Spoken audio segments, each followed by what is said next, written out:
This is a story dated August 1st, 2018, USA Today. Probably back in July, I did a story on an Ohio police chief that died from a drug overdose in his bathroom.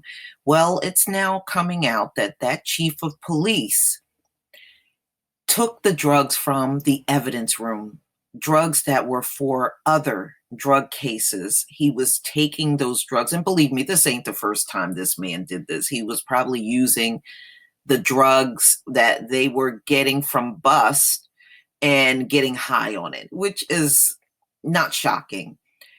I used to live in a town called Berlin, New Jersey, and the police were taking the drugs from the evidence room for other cases and selling the drugs out on the streets. So, this just go to show you the level of corruption that goes on in law enforcement, which we're all familiar with. America's got the most corrupt, rotten ass police department in the world. And they will do anything to lie, to cheat, to steal, to kill. And that's all this department does. They are more criminal than the people that they're handling out in public. And it's already been proven that most of these cops got rap sheets and they got the nerve to be in a position to be handling the public. Get out of here. And it just go to show you how bad the situation is when you see stories like this. Ohio police chief overdosed on drugs taken from evidence room, investigators say, and this came out August 1st, 2018.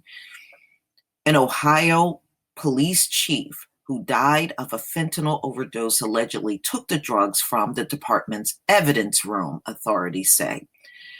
Kirkersville Police Chief James Hughes Jr., 35, was found unresponsive in the bathroom of his Reynoldsburg home on May 25th. He was pronounced dead a short time later. Reynoldsburg Police Department Lieutenant Ron Wright said the department is still investigating, but evidence showed the drugs were possibly evidence in other cases. So he's doing up the drugs from drug busts or, them getting drugs off of suspects. And they're the biggest suspects of them all, right? Wright said it appears Hughes took the drugs himself from the evidence room. There was packaging that indicated that he was taking controlled substances from there, he said.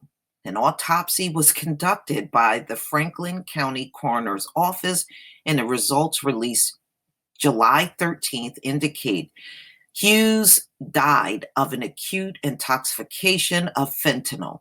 Records from the coroner's office indicate 2 syringes were recovered and tested for the presence of substances, which may have contributed to Hughes' death.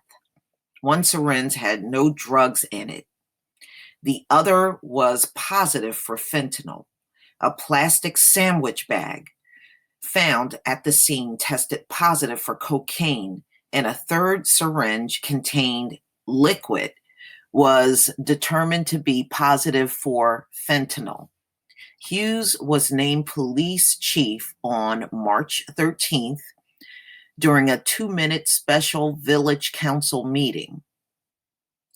And if memory serves me correct, there were people that were opposed to this guy even being the police chief because he had a not so good track record. But in America, those things don't matter. You could be the most corrupt person in the universe and come here and be police chief.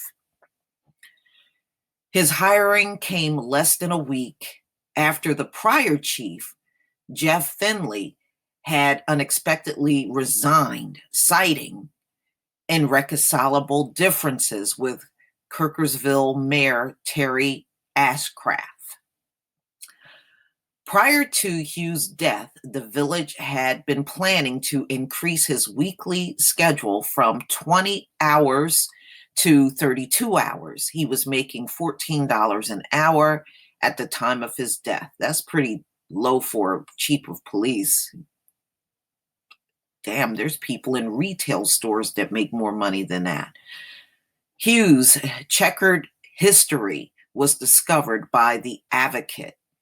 After his hiring in Kirkersville, the mayor and village council members were reluctant or declined to answer any questions about the history, which included a misdemeanor conviction in Whitehall for disorderly conduct in 2013 incident at a fast food restaurant drive-through in which Hughes had used a racial slur. So this is the person they picked as chief of police. And I remember reading about that. You know, there were people that did not even want him as chief of police. But, you know, like I said, in America, these folks don't even care who's on their police forces. You know, I did a story on my old channel that talked about how many of these cops got rap sheets out here. They're out here policing you, and their asses are convicted criminals themselves. But see, this is how America want to run their society. They like these raunchy ass cops out here roughing up the public, especially black people. You know, they love that. So that's the kind of mentality and thought process that they want their cops to have. So they want the lowest of the low out on the street policing us. And apparently they have no regards to who is sitting in these jobs as police chiefs either. You know, America is and always will be the most illegitimate law enforcement on the face of the earth. You know, and then you want to know why people don't take your law enforcement seriously, and they shouldn't be taken seriously. Look at the kind of creatures you got running things. Who is supposed to respect that? So you got cops and apparently this police chief, and you can best believe he ain't the only one. I'm sure there's quite a few on these police forces that are drug addicts. They sure act like one. And they're stealing the drugs from the evidence room so that they can have a good old time getting high. Please leave your comment and subscribe. Don't forget to hit on the notification bell, and I will see you on the next video. Peace, family.